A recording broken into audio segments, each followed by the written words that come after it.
Hey, good evening, everyone. I'm excited about this. Rossville Elementary School, if you hadn't heard already, there are 107 schools in the state of Indiana that are STEM certified by the Indiana Department of Education, and Rossville Schools is one of those. We're proud of that. Our goal was to be STEM certified by 2025. Our team worked very, very hard, and we partnered with Equitable Education Solutions, and we came in a year ahead, and we were just happy to get an on-site visit, and then we were thrilled once we got that big review, and we just came to the realization that we were going to be STEM certified. So we're proud of that. We're the first STEM certified school, elementary school in Clinton and Carroll County. There's only one other school in Lafayette, and that's Sunnyside Intermediate School. So I'm very, very proud of that, and I hope you guys are too. So my teachers work very, very hard. So thank you for spotlighting. I appreciate it. Next item is another spotlight. It was on the interview committee for the middle high school principal. I asked Mr. Weaver to speak because he was on the committee and knows the process. So, Okay. Mr. Weaver. Never Mr. Weaver, you call him Dream Weaver or Matt, that's what I go. So I am Matt Weaver, here to kind of explain to the community how the interview process went surrounding the principal. We worked alongside the administrator assistant consulting group, which was hired by the school board, which consists of Mr. Beaker and Mrs. Peterstead. I believe that's how you pronounce her last name.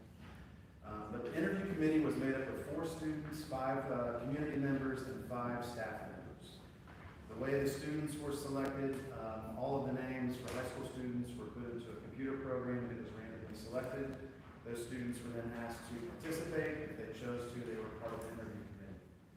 In regards to staff members, every staff member was emailed asking if they wanted to be a part of the interview process. If they did, they then responded to the email. Their name was also put into a computer program that was randomly generated. If your name was pulled, you were then asked to be a part of that program as well. And then regarding community members, the school board members themselves submitted names of people that they thought they would like to see be a part of that. So there were multiple names. Those also were randomly generated by the computer, and those people were asked. I don't know if all those that were originally asked stayed on or chose not to, but like I said, the group consisted of those 4 students, 5 community members, and 5 staff members. As far as the meetings prior to the interviews, we had 2 meetings. The initial was on May 1st, and we discussed really the big, broad categories that we wanted to use as our baseline to ask questions to those people that applied for the positions. That meeting lasted anywhere from 2.5 to 3 hours approximately for the first meeting. The second meeting was on May 8th. We kind of drilled down after the first meeting, getting very specific on those interview questions and what we wanted to ask the candidates. That meeting also lasted approximately 2.5 to 3 hours. The following week thereafter, we had the interviews that were conducted on May 15th and 16th. There were 2 candidates interviewed on each of those days, so we had 4 candidates in total that were applying for the high school principal position. Each candidate in the interview process took approximately an hour for the interview. We then had a deliberation period afterwards, anywhere from 30 minutes to 45 minutes, depending on if it was the first or second person who was interviewing. Students, community members, and staff members were assigned questions to ask each of the candidates. Those were questions we had already had predetermined amongst ourselves in the interview committee, so we knew what we were going to be asking. We just assigned specific questions to those individuals.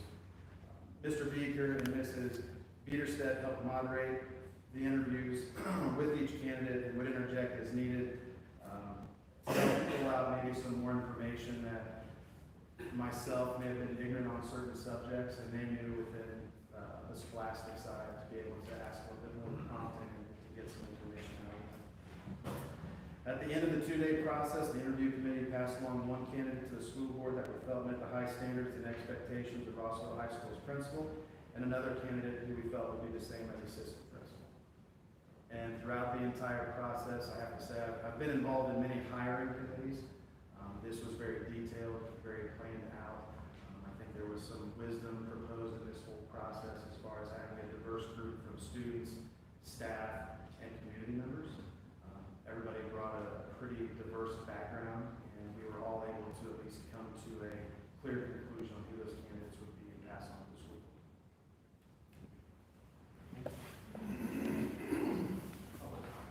Okay, At this time, this is the part of the meeting where we open it up for folks to address the school board, public comment. Part of that is you would fill out a form to submit that in. We have not received any forms, so if anybody does want to speak tonight, please raise your hand, and while I'm reading these next 3 slides, you can fill out a form real quick. But if nobody's planning to speak, then we're going to skip these 3 slides and move on to the rest of the meeting. Okay, so seeing no one interested in speaking, we'll move on to the regular part of our meeting. Thank you. First item on the agenda is consideration of payroll approval of minutes, April the 9th, the regular session, May 28th, the regular session. Board members received claim docket, payroll claims, and minutes advanced the meeting. Fund and bank reports are also supplied to the board for their review.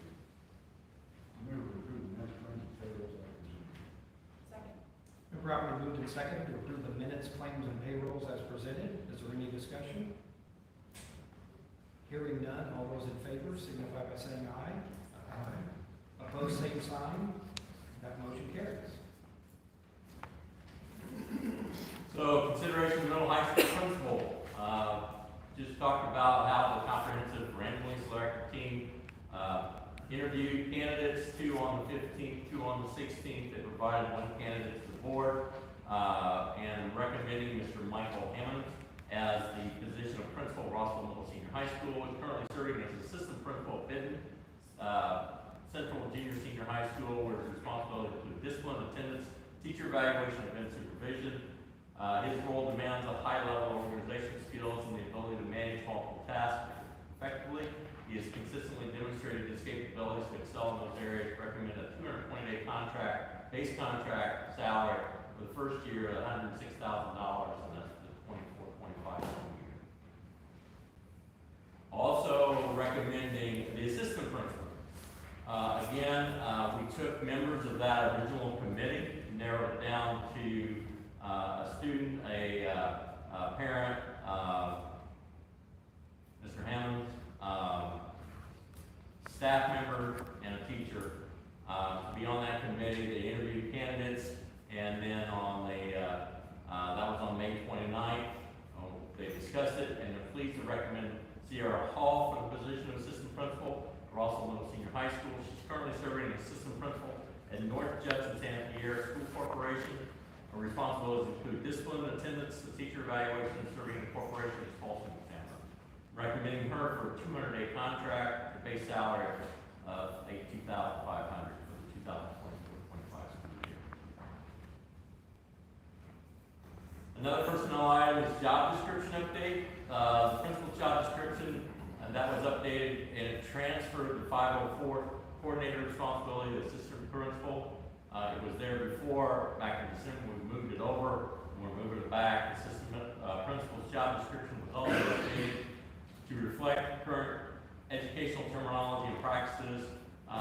For example, we had RTI in there, now it's multiple peer system supports that are used, and the 504 coordinator position as well. Updated the extracurricular counts position. We moved the textbook rental component. It's no longer relevant due to changes in Indiana law, Indiana code.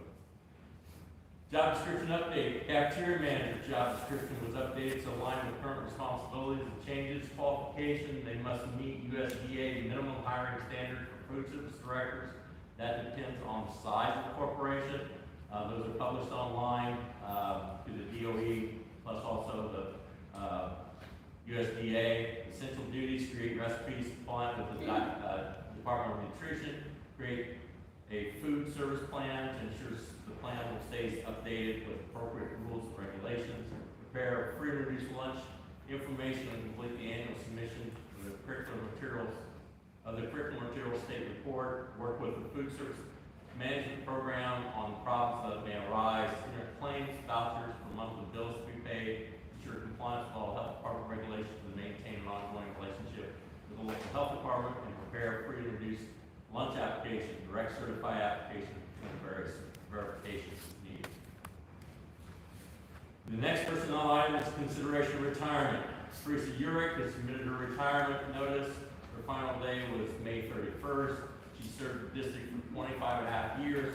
She was here, left, came back. Really appreciate Teresa's commitment to the corporation. Consideration of leave. Faith Mills requested FMLA leave from October 18th, 2024 until January 6th, 2025. Those dates are somewhat subject to change. Resignations. Natalie Thomas submitted her resignation as a middle senior high school art teacher effective the end of the school year. Natalie McCoy submitted her resignation as a mathematics teacher effective the end of the school year. And Denisha Howe submitted her resignation as a third grade teacher. She will not be returning for the 24-25 school year. Other resignations, Elizabeth Welly submitted a resignation as a preschool instructional assistant effective April 26th.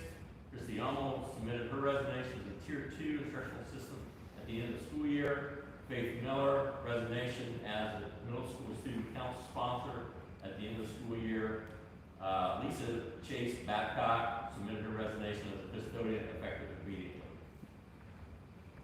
Other resignations, Kyle Stage, resignation as esports coach at the end of the school year. Carla Elliott submitted her resignation as the cafeteria manager effective June 30, 2024. And Nikki Bollinger, Nicole Bollinger, submitted her resignation as the assistant cafeteria manager at the end of the school year. Consideration of change in status of employment. Officer Frank Wells has resigned his position as the RCSD police officer, however, is willing to be in the pool of officers available covered during the school day for school-related events. These officers will be compensated hourly on schedule and scheduled by Chief Tommy Dillingham. Chief Dillingham is recommending the following officers to provide services to the school corporation: Frank Wells, Evan Hall, Mitchell Cottrell, and Matthew Henley. Each of these officers has experience working in school environments and will be a valuable addition to our overall school safety program. Appointments. Mr. Jones is recommending Terry Hayes and Kimberly Zink as the 2024 Title I summer school teachers. Title I summer school will run through May 28th through June 10th. Staff will work for 2.5 hours per day, and students will be served 1.5 hours per day. The extra hour for the staff will allow time for them to plan the daily activities. Title funds will be used for the staff. Teachers will be paid their base hourly rate for the 2.5 hours, and recommending retroactive approval of the summer school program. Appointments. I'm recommending continuing a contract with Natalie Kennedy for speech language pathology services for the 24-25 school year. She will work up to 16 hours per week at a pay rate of $65 an hour. Mr. Dennis is recommending Matthew Patton as the open preschool tier 1 instructional assistant position. She began her duties October 29, 2024. He's also recommending Danielle Adrian as a tier 1 instructional assistant for the 24-25 school year. Mr. Beaker and Mr. Burkle submitting the following coaching recommendations: boys soccer, Evan North, head coach; girls golf, Kyle State, head coach. Mr. Dennis is recommending Aubrey Buck as a 4th grade teacher for the 24-25 school year. She was unanimously selected out of the field of 14 applicants by the selection committee, a base salary of $50,000. Mr. Dennis is recommending Kelly Mills for the extended school year position to assist 2 students with their IEP goals. Mrs. Mills will provide instruction up to 6 hours per week for 1 student and 1 hour per week for the other. Appointment began May 28th and runs through July 22nd.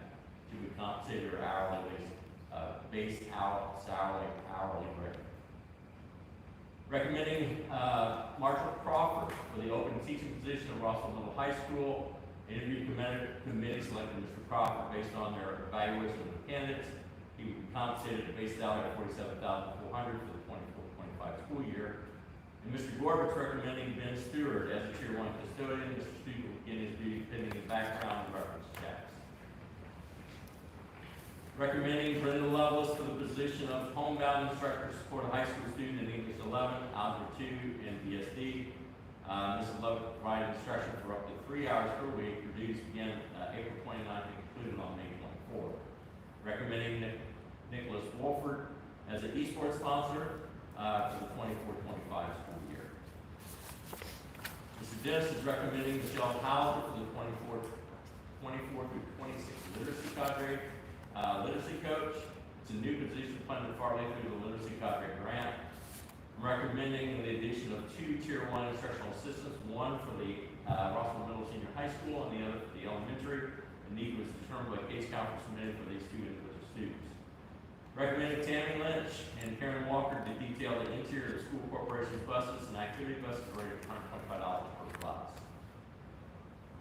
Also under personnel item, consideration of handbooks. You have several cafeteria managers, the cafeteria, staff, chief of police, child care, before and after care, computer technician, custodians, data records clerk, deputy treasurer, director of operations, director of technology, ECA treasurers and secretaries, and the grounds care. Also, instructional assistants, the American Sign Language interpreter, the instructional assistants overall, maintenance assistant, part-time nurse, the OT, PT, police officers, SROs, school bus drivers, midday route, school bus drivers overall, substitute employees, and the treasurer. Those handbooks will become effective July 1. Compensation adjustment. The developmental schedule has some complexities for the middle senior high school. An additional period of physical education is needed to accommodate effectively implementing the schedule for which staff available is limited. Recommending compensating Mr. Stephen Back for his preparation period for his duties to be paid his hourly rate. The proposal is not only a solution for a scheduling complexity, but also aligns perfectly with the strategic objective of the school corporation. Recommending that Mr. Back is compensated at a rate of $33.23 per hour, amounting to an additional hour per day over the course of the 180 student days, which equals $5,981.40. Another compensation adjustment. The chief of police was scheduled a 102-day contract for the year. Officer Wells, as the police officer, was scheduled for 102 days also. Could only complete 76.5 days this school year. Consequently, Chief Dillingham worked 107 days, 107 and a half days to accommodate some of the circumstances. Proposing 2 changes to address the situation. Additional 5.5 days work by Chief Dillingham, daily rate of $264.71 to be paid, or amount to $1,455.91. And in the future, he would be paid on an hourly rate, so we don't run into this problem again.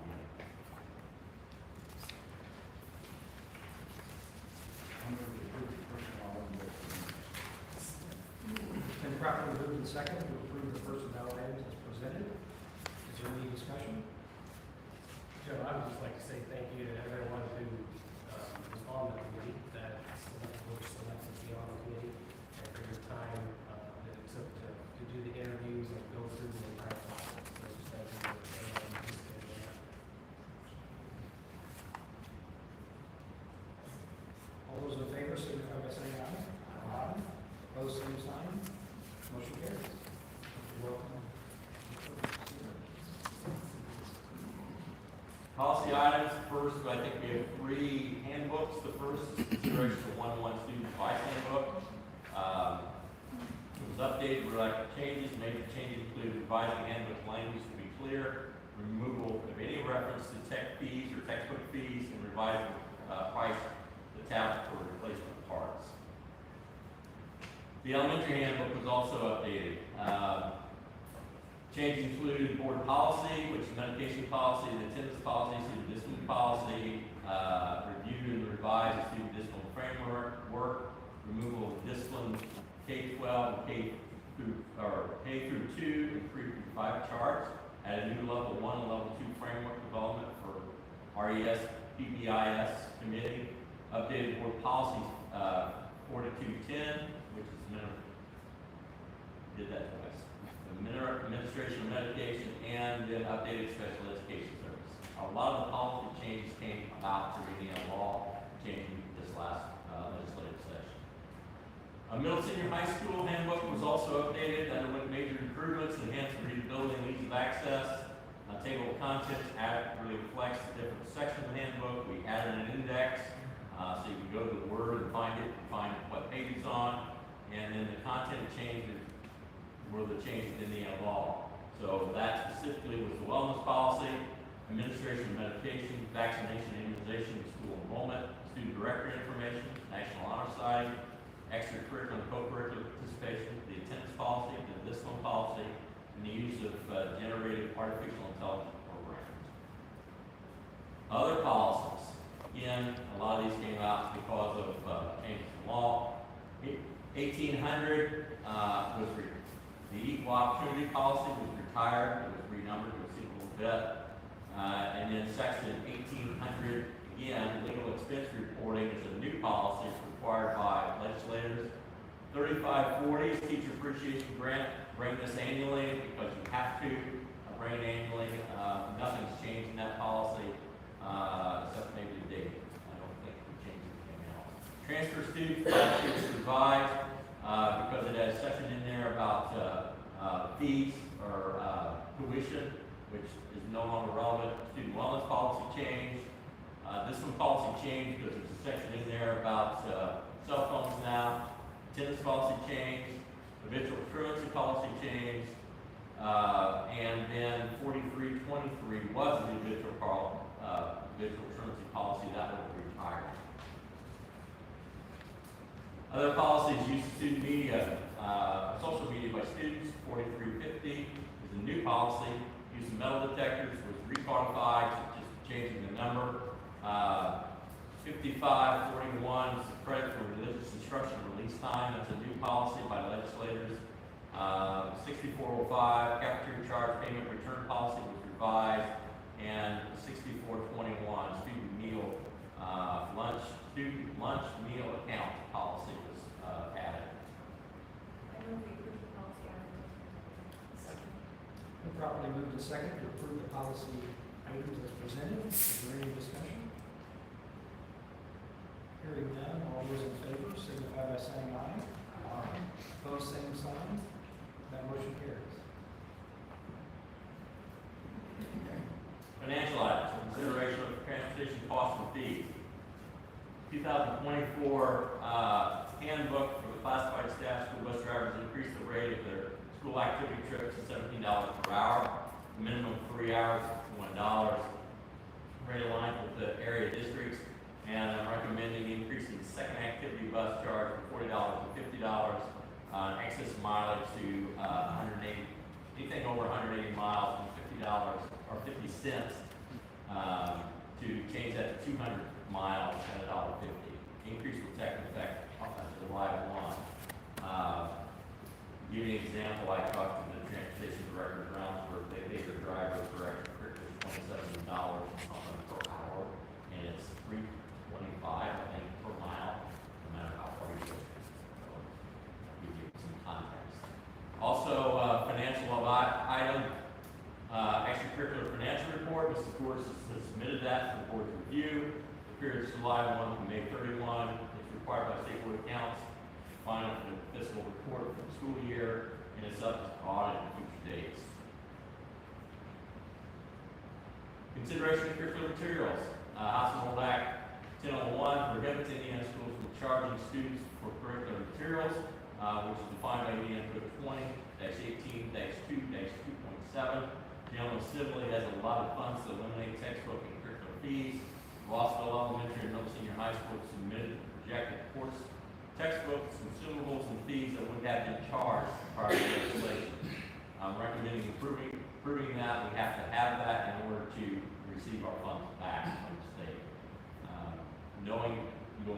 Just so you know, there are no fees associated with the charge or with the textbooks. I move we approve the additional policy items as presented. Properly moved and second to approve the additional policy items as presented. Is there any discussion? Hearing none, all those in favor signify by saying aye. Aye. Opposed, same sign. That motion carries. Miscellaneous items, consideration is social emotional learning. Mrs. Dillingham is requesting permission to purchase second step curriculum for students K-12. Curriculum is a framework for developing lifelong happiness, successful careers, and healthier relationships. The curriculum analysis shows student improvement in social and emotional skills, attitude, behaviors, and as well as gain in academic performance. The curriculum would be purchased using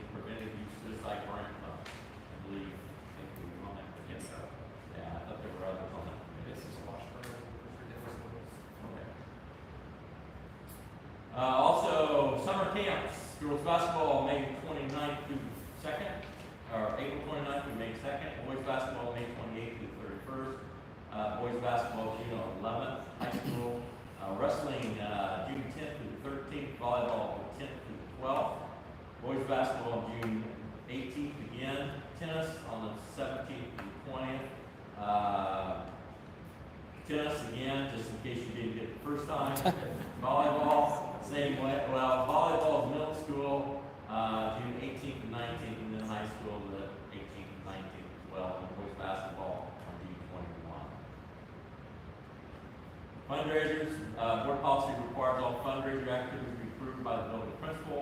Thereafter, a list of activities proposed schedule is forwarded to the board for their action, requesting approval of the list of fundraisers for the school year. Before and after child care. Our before and after child care has grown tremendously. This is a revision of the contract. It's been reviewed, updated, changes grammatic layers, clarifies program description, prices for each section of care, and recommending approval of the new contract. Use of facilities. The Business Association each year for Summer's End Festival requests the use of the parking lot for the parade light up, and then also community worship service during Summer's End Festival, recommending approval of that. And then a major one, it's consideration of the drain project. East parking lot has an issue of exceeding asphalt seams connected to the existing storm sewer. It's in still in front, it's in front of the auditorium as in the right turns back out, or back north. It's just east of the first row of parking on the south edge. The area has become hazardous, especially during the winter months due to the slick blades of ice that presents itself.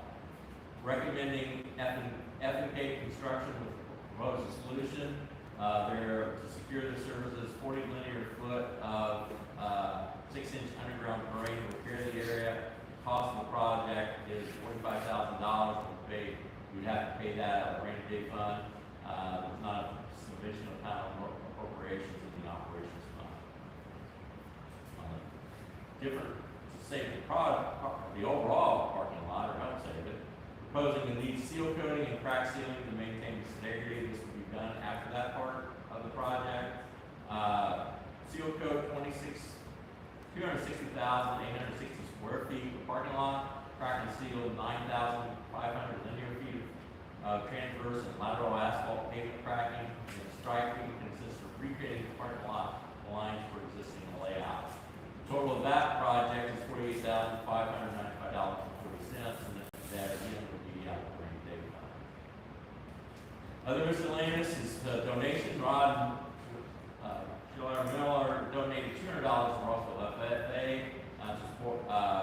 in support of the Farm Toy Show.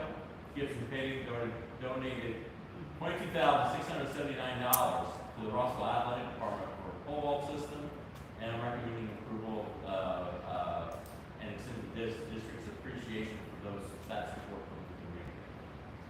Other overnight field trip, FFA, cross country.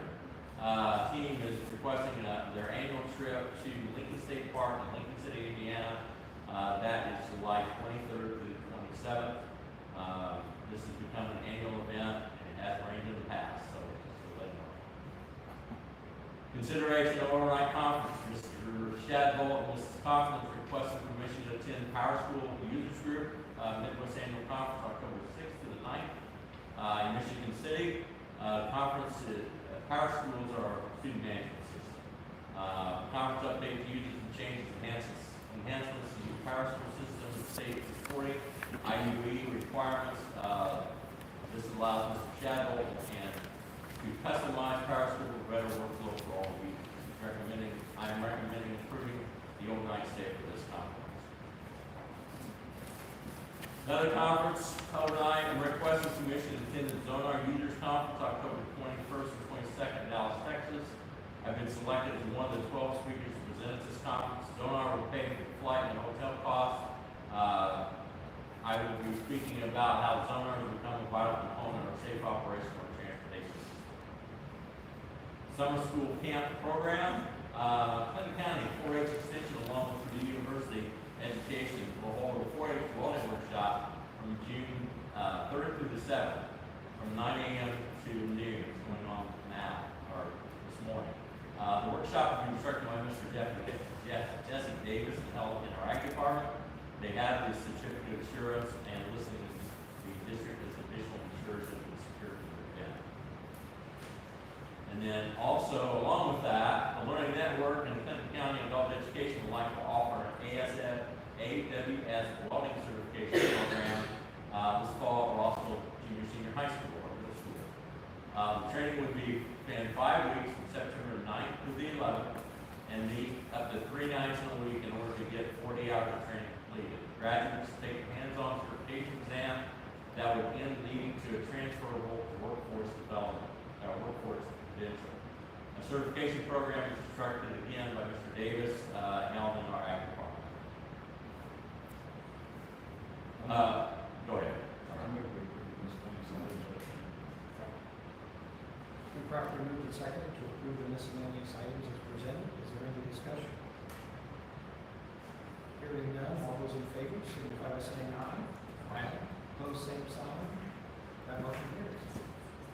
Couple of information items. The Board of Education approved the 2-hour delay waiver application on March 5th. I forwarded the waiver to state consideration on May 9th. Received a notice from the state that the State Board of Education granted that waiver, so we're good to go on that. Compliance report, the Indiana Educational Employment Relations Board is charged with reviewing our collective bargaining agreement. This is from last year between the School Corporation and Teachers Association.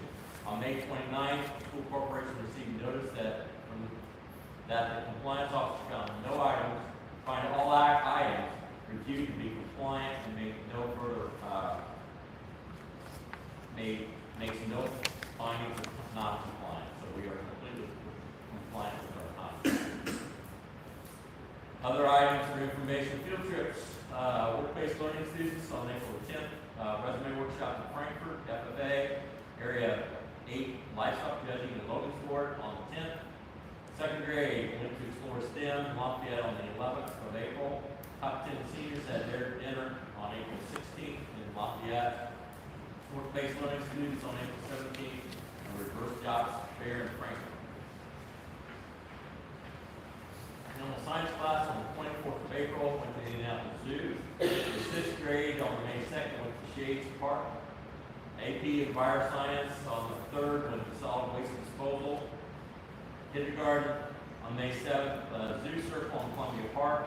And Mrs. Brentland's class on May 8th, West Lafayette Elementary. Mrs. Brentland's class were pen pals with those students. And so they actually met each other that day. And then on the 5th grade on May 8th, Camp Collin in Frankfurt. Then the 3rd grade on May 9th, Prophetstown State Park. FFA National Proficiency Workshop on the 13th and 8th grade, May 15th at Zoo. 1st grade, Jarvis Farm on the 17th, FFA June 18th and 19th. We'll go to the state convention. On August 13th, the Indiana State Fair, the FFA's headed there, and on September 9th, the 2nd grade headed to the State Fairground. Now, switching over to conference requests. Brittany Need, March 19th, ASEC 24,000 guest speaker at Purdue. Kim Zink, May 1st, Notebook Circuits at Wabash Valley Educational Service Center. Carla Elliott on May 9th, Safe Cert certification. Nancy Conklin and Dustin Chadwell, Power School Users Group in Noblesville on the 11th and 12th. Mike Fagans on June 13th, Wabash Valley Administrators Academy, and Dustin Chadwell on July 15th with crisis management school-based incidents. That's all information. Okay. With that, I will take a motion to adjourn our meeting. Properly moved and seconded to adjourn our meeting. Any discussion? Hearing none, all those in favor, signify by saying aye. Aye. Opposed, same sign. Motion carries. Our next board meeting will be in this room, Tuesday, July 9th. That's the second Tuesday because of the holiday, of next month. So, at 7 Thank you all very